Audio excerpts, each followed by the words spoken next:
अगर आप रोज रात को देर तक जगते हैं, नींद बार बार टूट जाती है या फिर सुबह उठकर भी फ्रेश फील नहीं करते, तो शायद अब इस प्रॉब्लम को लाइटली लेने का वक्त नहीं है। एक नई स्टडी ने एक्सपर्ट्स को भी चिंता में डाल दिया है, क्योंकि रिसर्च के मुताबिक पुअर स्लीप और इंसोम्निया सिर्फ थकान या मूड स्विंग्स तक सीमित नहीं है, बल्कि ये यंगर अडल्ट्स में कैंसर रिस्क को भी बढ़ा सकते हैं और इसका असर वुमेन में ज्यादा देखा गया है। रीसेंट फाइंडिंग्स के अकॉर्डिंग रिसर्चर्स का मानना है कि जब हम सोते हैं तब बॉडी के अंदर कई इंपॉर्टेंट रिपेयर प्रोसेसेस चलते हैं। स्लीप के दौरान डैमेज सेल रिपेयर हो रहे होते हैं, हार्मोन्स रेगुलेट होते हैं और इम्यून सिस्टम खुद को स्ट्रांग बनाता है। लेकिन जब नींद लगातार खराब रहती है या स्लीप साइकिल डिस्टर्ब होती रहती है, तो बॉडी को ये एसेंशियल रिपेयर वर्क करने का पूरा मौका नहीं मिल पाता।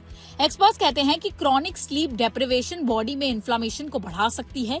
ये क्रॉनिक इन्फ्लेमेशन पहले ही हार्ट डिजीज, डायबिटीज और कई सीरियस हेल्थ कंडीशन से जुड़ी हुई है। साथ ही पुअर स्लीप इम्यून सिस्टम को भी वीक कर सकती है, जिससे बॉडी एबनॉर्मल या डैमेज सेल्स को टाइम पर आइडेंटिफाई और एलिमिनेट नहीं कर पाती। इसी वजह से रिसर्चर्स स्लीप और कैंसर रिस्क के बीच पॉसिबल कनेक्शन को और डिटेल में स्टडी कर रहे हैं। आज के टाइम में इंसोम्निया और स्लीप डिसऑर्डर्स काफी कॉमन होते जा रही हैं, स्पेशली यंग अडल्ट्स में। Busy work schedules, late night screen time, social media scrolling, stress और इरेगुलर स्लीप हैबिट्स ने लोगों की जो नेचुरल स्लीप है उसको काफी ज्यादा इम्पैक्ट किया है। बहुत से लोग 6 घंटे से भी कम नींद ले रहे हैं, जबकि एक्सपर्ट्स जनरली अडल्ट्स के लिए 7 से 9 घंटे की क्वालिटी स्लीप रेकमेंड करते हैं। रिसर्च ये भी सजेस्ट करती है कि वुमेन पुअर स्लीप के इफेक्ट्स के लिए कंपैरेटिवली ज्यादा वल्नरेबल हो सकती हैं। मेंस्ट्रुएशन, प्रेगनेंसी, पेरीमेनोपॉज और मेनोपॉज के दौरान होने वाले हार्मोनल चेंजेस स्लीप क्वालिटी को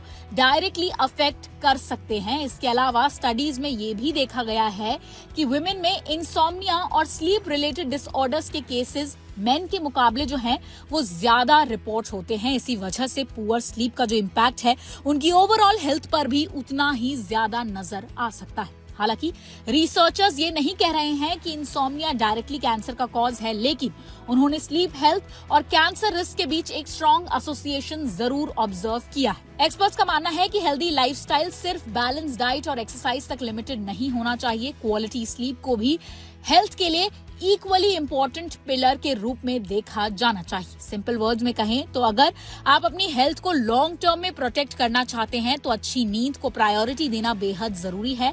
अगर आपको लगातार इंसोम्निया, डिस्टर्ब्ड स्लीप या फिर स्लीपिंग डिफिकल्टीज हो रही हैं, तो उन्हें इग्नोर करने की बजाय मेडिकल एडवाइस लेना बेहद जरूरी हो सकता है। कभी कभी एक अच्छी रात की नींद सिर्फ एनर्जी नहीं बल्कि आपकी फ्यूचर हेल्थ को भी प्रोटेक्ट कर सकती है। अगर आपको ये वीडियो इन्फॉर्मेटिव लगी हो तो इसे लाइक और शेयर जरूर कीजिए और ऐसी ही और हेल्थ से जुड़ी खबरों के लिए देखते रहें ओनली माय हेल्थ।